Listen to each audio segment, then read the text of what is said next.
Fala rapaziada, tá começando mais um 120 minutos e bom galera, hoje a gente vai falar um pouco sobre o que aconteceu no futebol mundial nessa semana. Roda a vinheta.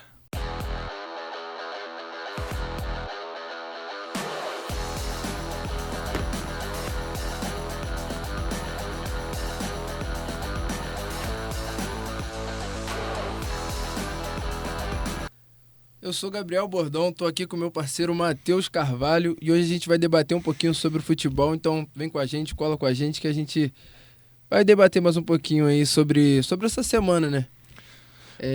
Vamos começar falando sobre o Vasco, Biel? Semana bastante agitada aí pro Vasco da Gama. O torcedor do Vasco, cara, tá como? Tá com aquele aperto no coração, né? Perdeu aí pro Grêmio fora de casa. E viu o Londrina aí se aproximando, né? Chegou, encostou aí, o G5 agora tá bem embolado, né? E é isso, o torcedor tá com o coração na mão agora. E né? estreia do Renato Gaúcho pelo Grêmio, né? Estreia dos dois e do técnicos, Jorginho né? pelo Vasco. A gente, nos outros episódios, a gente falou sobre talvez o Vasco buscar, né, um treinador. Conseguiu trazer o Jorginho, né? Um treinador que já tem passagens pelo clube. E na estreia dos técnicos o Renato levou a melhor, né? Renato que já tem um carinho, já tem um apego com a torcida, já conhece bastante. Gremista declarado. Já conhece lá, então...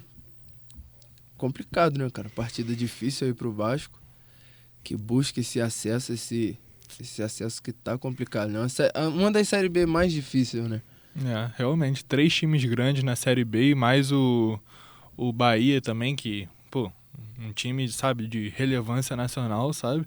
Então, tá disputada a Série B. Ainda tem o Sport também na Série B, né?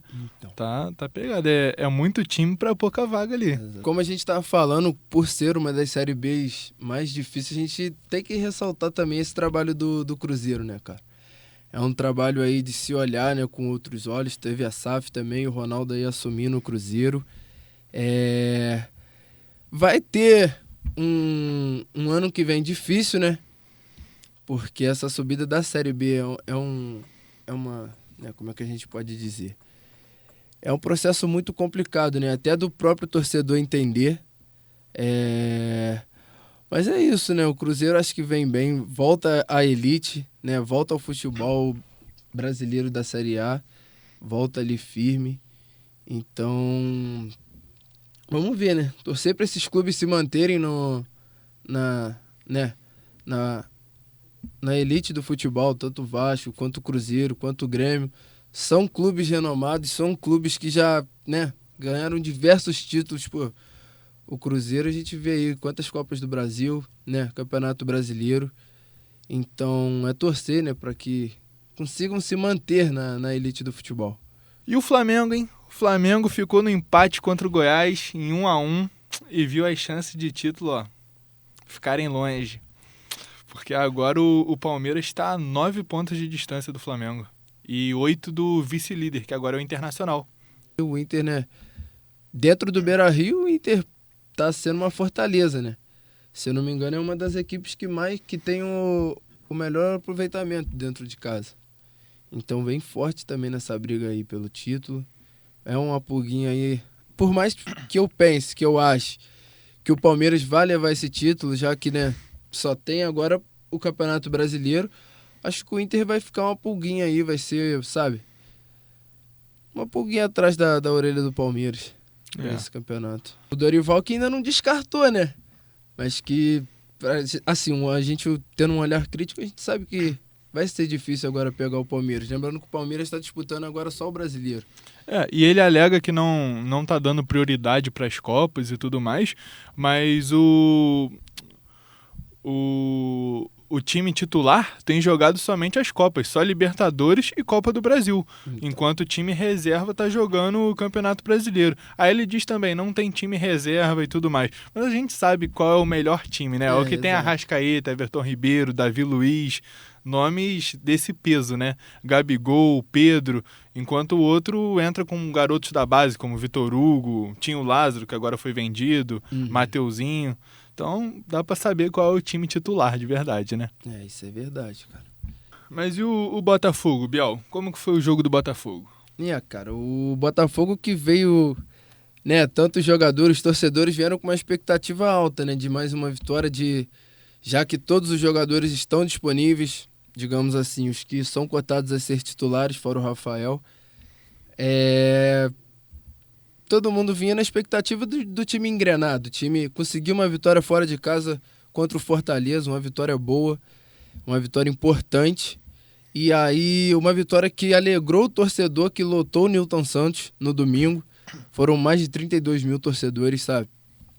E aí o Botafogo simplesmente parece que, igual um outro amigo disse, quando o Botafogo tem que, sabe, impor o jogo, tem que jogar com a bola, é o mandante, tem que propor o jogo, parece que o clube, a equipe bate numa parede e não consegue, sabe? Quando joga fora de casa, que não tem que fazer... Tipo assim, não tem aquela pressão de propor o jogo, sabe? Pode esperar, pode jogar no contra-ataque, a equipe se dá bem, mas parece que o Luiz Castro ainda não... Ele fala que parece que o fator torcida, que eu penso muito pelo contrário, ele fala que o fator torcida tá atrapalhando o Botafogo. Sabe, a festa que faz antes, o alvoroço e tal, cria talvez uma coisa que parece que desfoca os jogadores. E, pô, hoje em dia, se a gente pensar assim, prefere jogar em casa ou prefere jogar fora? Todo mundo prefere jogar em casa com o apoio da torcida, sabe? O torcedor ali incentivando, o Botafogo mudou agora a sua postura no estádio. Antes, né, os torcedores eles vaiavam no meio do jogo. Agora eles não vão, agora eles apoiam e deixam para vaiar no final do jogo, sabe? Então, é complicado, cara. O Botafogo não consegue engrenar, não consegue encaixar aí uma sequência de vitória. É o penúltimo, é o segundo pior mandante, sabe? Então é uma situação bem complicada, né? Tá fazendo os seus resultados aí, desde o começo deixaram bem claro que o objetivo do clube era não voltar para a Série B, né? Era se manter ali na Série A, mas o torcedor cria essa expectativa de ver contratações, ver o salário sendo pago, ver a folha salarial do clube, então os torcedores criam essa... Pô, dá pra pegar uma coisinha a mais, dá pra tentar uma pré-Libertadores, alguma coisa assim, e acabam se frustrando totalmente, né? E aí, pelo lado do Fogão, agora o Rafael volta, né? O Rafael ficou muito tempo fora. Teve a lesão no início do Campeonato Carioca, era esperado voltar a jogar agora em julho, no final de julho. Só voltou em agosto, e aí sofre na primeira partida dele como titular, né?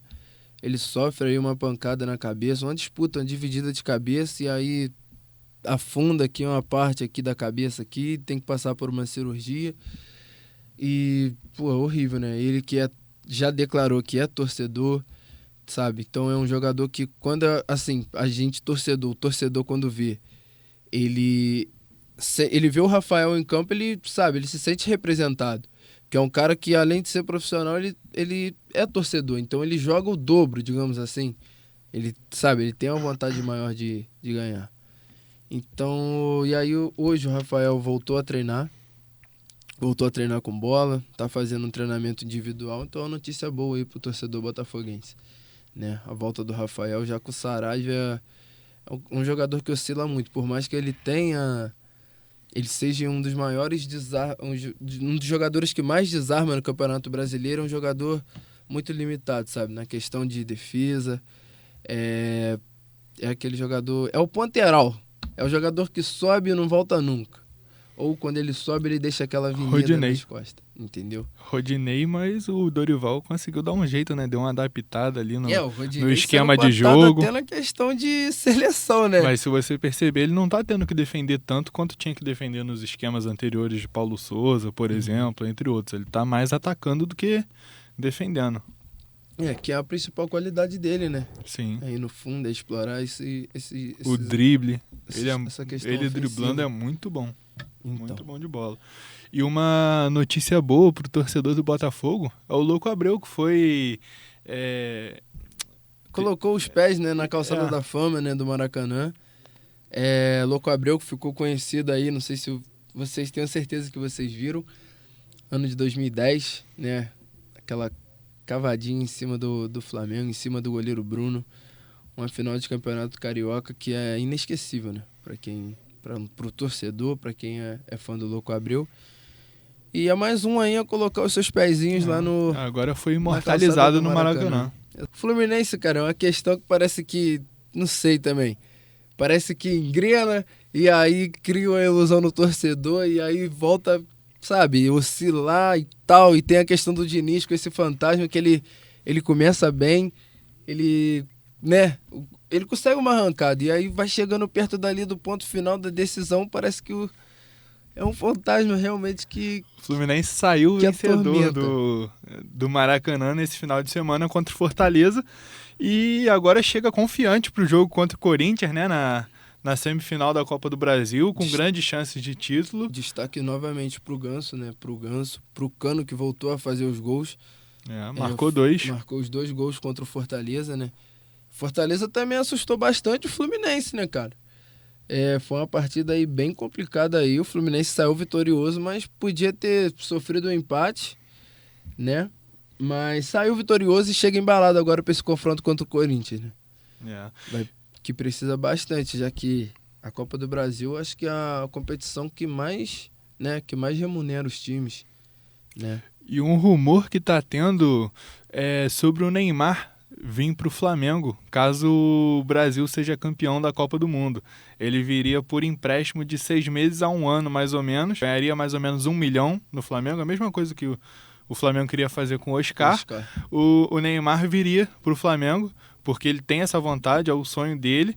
E ele viria jogar 6 meses a 1 ano no time, caso o Brasil seja campeão da Copa do Mundo. Então, mais um motivo para os torcedores flamenguistas torcerem muito para o Brasil ganhar essa Copa. Beleza.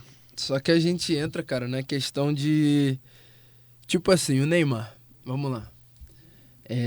Agora vamos tentar ser mais realista, né? São rumores, óbvio que a gente tem que se falar e tal. Sim. Só que, cara, olha o Brasil. Tipo assim, igual o Neymar. É um cara que ganhou tudo, entendeu? Por mais que ele tenha... Eu acho que se um dia o Neymar voltar pro Brasil, também acho que ele volte pro Flamengo. Só que eu acho que não volta pro Brasil. Por essa questão de segurança, sabe? A gente vê aí todo dia, praticamente toda semana, é alguém invadindo o CT. A gente tem um exemplo do William. Voltou e se arrependeu. O William aí, corintiano. O Corinthians formou o William, voltou para poder ajudar. Voltou por amor, salário curto. Tendo o mercado europeu ainda, ele voltou pro Brasil e aí se arrependeu completamente, entendeu? Foi ameaçado de morte. O Marcelo mesmo era um que era cotado a vir pro Brasil. Tinha Fluminense, tinha Botafogo. Deve ter recebido outras propostas, sabe? Deve ter recebido sondagens de outros clubes e provavelmente olhou essa questão do William, sabe? Foi para o Olympiacos, foi para a Grécia, uma cidade calma, tranquila, poderia ter ido para os Estados Unidos. Eu acho que o Neymar, até por algumas entrevistas mesmo do Neymar, que ele talvez iria para os Estados Unidos, para a MLS, já que tem muitas férias, são poucos jogos, é uma cidade tranquila, muita segurança, né? O Neymar já tá chegando aí, tá passando dos seus 30 anos, já não é mais um menino, já não é mais um moleque, já é um homem, né? Tem sua família, tem os seus pais, então pensa, Neymar com tudo que ele é polêmico da forma que ele vir pro Rio de Janeiro. Entendeu? Então acho que são questões... Óbvio que é válido a gente pensar. Pensaram assim sobre o Vidal também. Um cara polêmico, vai chegar no Rio, só vai querer ir pra balada, que não sei o que, tá tirando férias, tá se aposentando. E chegou jogando muita bola. Então... eu não digo na questão e veio, tipo porque assim, queria. Mas o Vidal, ele é maluco. Se a gente parar pra pensar, o Vidal, ele é louco, cara. E o Neymar não é? Não é, cara. Não nessa questão. Ele dá entrevista falando que quer, ele postou foto... No espelho com a capinha dele sendo do Flamengo, do celular. Ele é muito doido, cara. Complicado, cara, complicado. Vamos agora falar sobre o fato aí bastante inusitado, né? Lisca doido. Deixo aqui minha opinião, que eu acho que o Lisca, ele realmente é doido e ele é um técnico de Série B. Né? O Lisca assumiu o Santos, eu acho que questão de 8 jogos, foram 3 vitórias, 4 derrotas, teve mais derrota do que vitória. Mas a principal questão foi o desempenho, né? O time não estava desempenhando nada. Então, são 8 jogos, foram o quê? 2 meses, eu acho, se eu não me engano. E aí os peixes já mandou o Lisca vazar, já falou, já dispensou. E, cara, como o futebol é doideira, né? Parece que uma coisa é ligada à outra, porque o Lisca sai, né? O Lisca sai e do nada o Avaí já anuncia o Lisca, já demite o Barroca, manda o Barroca embora, já assume o Avaí. Então parece que tudo é ligado, né? Parece que, sei lá, parece que o Avaí vão ligar lá rapidinho no Lisca. O Santos tá a fim de negociar e tal, não sei o quê. Ainda tá em vigor aquela lei de só poder trocar de treinador 2 ou 3 vezes no ano? Ainda tá valendo isso? Tá. E eu acho que com isso, essa contratação do Lisca por parte do Avaí aumenta os riscos de rebaixamento do Avaí. Você não acha, Gabriel? Pode ser que sim, né, cara? Ainda mais chegando agora nessa reta final de campeonato, né? O Avaí tava vindo bem, empatou com o Atlético Paranaense agora no último jogo, em 1-1. Isso não é um resultado ruim. Jogou bem contra o Flamengo, perdeu, mas jogou bem, sabe? Não tava desempenhando um mau futebol, vem jogando bem os últimos jogos, mas decidiu demitir o treinador. Por um lado, igual... Acho que, tipo assim, acho que a gente não, né? Quem tá mais envolvido assim tem que tentar mudar essa questão, sabe? Esse pensamento de fez 10 jogos, perdeu 5, ganhou 5, manda embora, porque foi 50-50, sabe? E eu acho polêmica essa demissão do Barroca após um empate com o Atlético Paranaense. Ah, mas não é um dos times grandes e tal, o Atlético Paranaense, mas é um time que tá na final da Libertadores. É um time bem estruturado, sabe? É um time bem treinado, tem o Filipão também, um baita de um treinador, sabe? Não acho que um empate com um time desse seja motivo para demitir o técnico e contratar outro. Só que parece que são outras questões, sabe? Parece que são questões internas que a gente não sabe. Tudo parece que influencia no... E a gente parece que a gente só vê 5% do que realmente é, entendeu? Parece que são coisas do além, cara, que acontece. E hoje o Barça perdeu pro Bayern de Munique, lá em Munique. Perdeu de 2-0. Foi encontro do Levan com a torcida? Encontro do Lewandowski com a torcida do Bayern. Rapaz. Foi vaiado em parte do jogo. O Barcelona aí que nos últimos confrontos tem se tornado o quê? Não posso usar essa palavra, mas o Barcelona se tornou, como é que a gente se fala? O freguês. Se tornou freguês do Bayern, né? Nos últimos jogos é seguida de goleada, é eliminação. Tomou 8. Então... Mas quando tomou 8, o Léo ainda tava do lado de lá, né? Mas o trabalho do Barça é de se elogiar. Por mais que tenha sido um resultado negativo, né? Jogou melhor. Dembélé jogando um absurdo. Parece que tá na sua melhor fase agora de Barcelona, desde Borussia Dortmund. Dembélé jogando muito. Tem aqueles meninos no meio, Pedro, Gavi. Lewandowski, que a gente não precisa nem falar, entendeu? Então, é um time que eu acho, por mais que tenha tido um resultado negativo, acho que vai ser um clube que vai brigar ali nas quartas, nas semifinais ali dessa Champions. Que tem para ser uma das maiores Champions de novo, né? E o Sporting ganhou do Tottenham de 2-0. Então. Richarlison em campo, Son, Kane. E tomou 2-0. 2-0. Cara. E enquanto o rival do Sporting, Porto, perdeu de 4-0 pro Clube Brugge, em casa. E a convocação da seleção, né, cara? Algumas novidades, A seleção veio aí só com 2 laterais direito. 2 ou 2? Ou foram um? Danilo só, se eu não me engano. Foram 2, eu acho. Teve o... Não, foi um só. Foi um e acrescentou mais 2 zagueiros, se eu não me engano. Daniel Alves não foi não, né? Não, Daniel Alves não. Mas eu acho que o Daniel Alves vai pra Copa. Acho que ele não vai fazer essa loucura. Foi só o Danilo só. E aí acrescentou mais 2 zagueiros, o tal de Bremer, eu acho loucura levar o Daniel Alves pra Copa. Você acha? Ele tá muito ruim. Tá jogando no... Acho que é o Tigres do México, não é? Se não me engano. Pumas do México. Errei só o felino. Aí, ele tá jogando muito mal, sendo expulso à toa. Cara. Errando passe besta. O que ele tá fazendo acho que ele vai pra Copa, feio. Mas não chega a ser titular, né? Até pelo padrão de jogo do time. Hoje em dia, Rodinei tá jogando mais bola do que ele. Pedro, cara, acho que esses 2 jogos vão ser muito importantes pro Pedro, né? Não sei como que deve estar a cabeça dele, mas acho que ele já esperava essa convocação, como todo mundo esperava essa convocação. Acho que ele vai ter aí seus 2 testes, né? E acho que vai ser muito importante, cara. Muito importante. Acho que o Pedro vai sim pra Copa. Por mais que não faça gol nesses amistosos, a fase dele é absurda, né, cara? Eu, particularmente, pro meu time, eu prefiro um centroavante tipo Gabigol, que rode ali no meio da defesa dos caras, infiltre, sabe? Entre na defesa pelas costas, recebendo bola de frente pro gol, coisa que não é o estilo do Pedro, né? O do Pedro é mais de ficar parado lá na frente, ele não corre tanto. Mas aí a gente já tem uns outros jogadores, como o Gabriel Jesus, entendeu? Acho que a questão do Gabigol é que ele parou de fazer. O Gabriel Jesus podia fazer essa função na seleção perfeitamente. O problema é que o Tite não bota o centroavante para fazer essa função. Ele bota um centroavante para ficar parado na área, isolado, sozinho. Os pontas não aproximam, ficam bem afastados, o centroavante bem isolado. Você pode ver isso pelo último jogo da seleção que teve. Matheus Cunha sozinho, isolado lá na frente. Vinícius Júnior isolado na ponta esquerda. E, se não me engano, era o Antony isolado na ponta direita. Os laterais também não chegavam para ajudar. Mas é o estilo dele, igual por isso. Isso piora até o futebol do Vinícius Júnior, porque no Real Madrid ele tinha sempre Mendy, Modric, às vezes Kroos, aproximando. Por exemplo, se tu joga com um lateral como o Danilo que não sobe tanto, sobra mais espaço. Mas pela esquerda. Pela esquerda tem laterais que podem subir.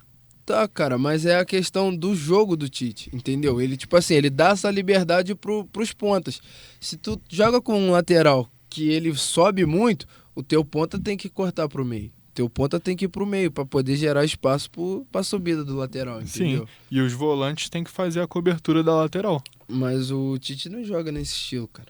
O estilo dele é esse, de deixar os pontas livres, igual isolados, o Antony. O que piora muito o futebol deles, porque eles não têm uma aproximação para fazer tabelas, uma infiltração na área, porque o centroavante está lá parado, então ele não entra no meio das costas da zaga, ele já está lá parado na área entre os zagueiros esperando para receber uma bola de cabeça, por exemplo, ou uma bola para fazer o pivô.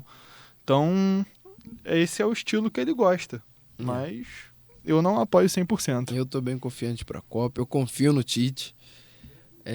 Acho que o trabalho dele não é ruim, acho que a estruturação dele é bem boa e eu tô bastante confiante, cara. Tem o Matheus Cunha aí que voltou a fazer gol também depois de bastante tempo sem balançar as redes, né?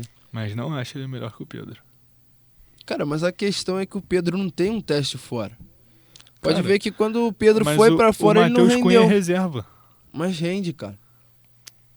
Mas rende, Matheus, não tem jeito. O Pedro também fez a mesma quantidade de gols pela Fiorentina, só que eles não queriam, eles preferiam o outro centroavante para ser titular. Como ele era reserva, foi vendido.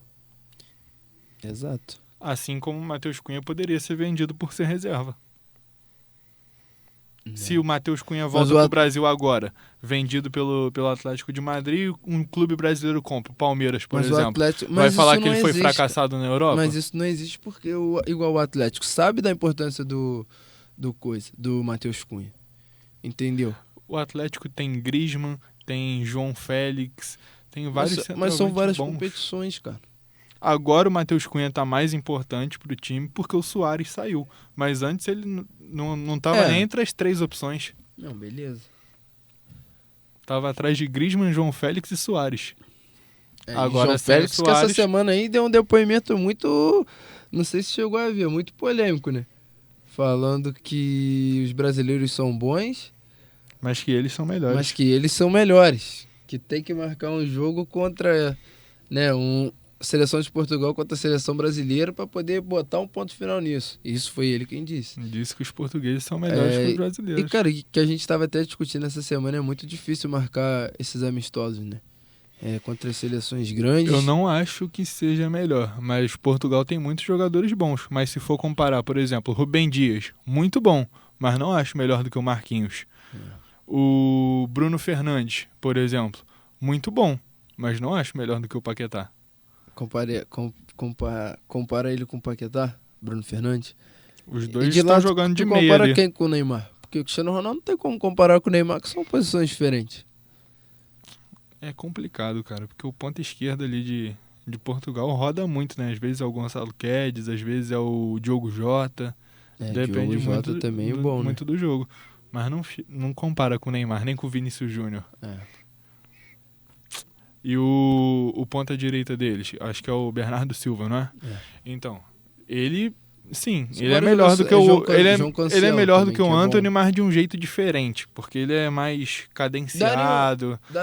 Dava pra botar os dois no mesmo time. Daria um amistoso maneiro. Sim. Espero pegar os portugueses. Eu acho que o Paquetá vai se dar muito bem na Inglaterra agora, hein?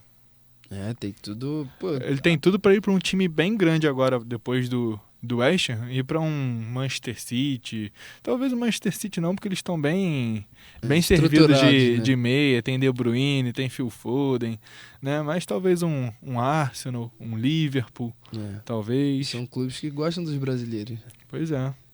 O City agora não tem nenhum brasileiro, não tem? Nenhum brasileiro, se eu não me engano. Não tem nenhum. Não, tem o Ederson. Só o goleiro, exato. Tem o Ederson. Cara, essa questão do Paquetá indo pro Premier League, né, que é uma das ligas mais difíceis do mundo.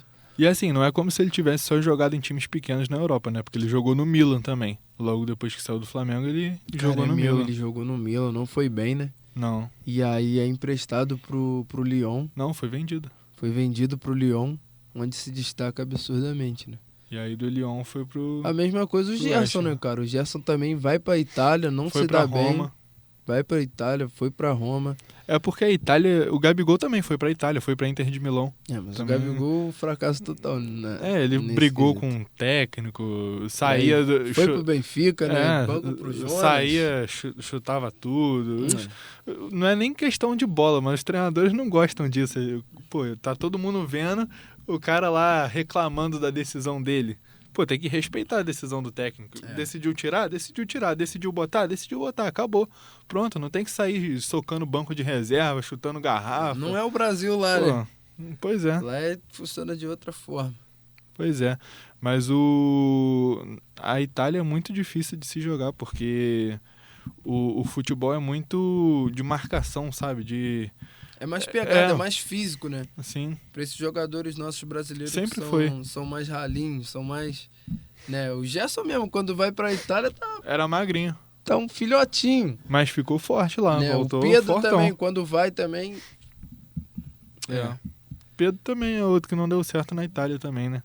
Também Pedro, Gabigol, Gerson, Paquetá. Brasileiro. Não o Léo Duarte também, que saiu do Flamengo, foi pra lá. Fizeram bem, né? Que são Vinícius Júnior, Neymar, Rodrigo, Casemiro. Holanda também, o Antony. No Ajax. Tem o David Neres. Pois é, mas a Itália teve o Léo Duarte também, do Flamengo, o Samir também do Flamengo. Mas o Samir era bom, hein? Acho que ele tá no México agora, se não me engano. Samir era um zagueiraço. Mas eu ainda prefiro o Léo Pereira, sabia? Léo Pereira, com todos os erros que ele já cometeu. Agora vem jogando bem, não parece que ele alcançou aquele futebol dele do Atlético. Eu acho que parte dos erros dele também estava envolvido ali com a confiança dele com o goleiro, que era o Diego Alves. Porque em vários vídeos você via o goleiro xingando ele, o Diego Alves xingando ele, gritando vários palavrões para ele e tudo mais, e ele e não respondendo, sabe? Ele com a cara de abatido. E agora ele tá com o Santos, que era dupla dele, do Atlético Paranaense, que apoia ele. Então a confiança do cara vai daqui de baixo lá pra cima. E pra finalizar, essa questão aí do Diego Alves, como é que ficou resolvido, sabe me dizer? Ele vai sair no final do ano. Vai acabar o contrato dele. Já é certo. E Diego também, será que sai, né? Diego vai. Mas o Diego anunciou que vai sair, mas ele ainda não sabe se ele vai se aposentar ou se ele vai continuar jogando. E ele falou que se ele continuar jogando, ele vai continuar jogando fora do Brasil. Ele não joga em mais nenhum time do Brasil. Coisa do Diego Souza. Diego Souza falou que só joga se for mais um ano se for pelo Grêmio. Se não for pelo Grêmio, ele... Tchau e tchau. Tchau, futebol, se aposenta. Diego... O Diego Ribas falou que lá fora ele joga, mas no Brasil não joga por nenhum outro time. Santos queria ele, São Paulo queria, mas ele falou que não vai, porque ele quer encerrar a carreira dele no Brasil, no Flamengo. Mesmo que não seja o encerramento oficial da carreira dele, vai ser o encerramento dele no Brasil. Então, Ele quer acabar por ali. Mas é isso, rapaziada. Vamos ficando por aqui. Esse foi o Giro da Rodada. Foi um prazer ter vocês aqui com a gente. Um abraço. Até a próxima.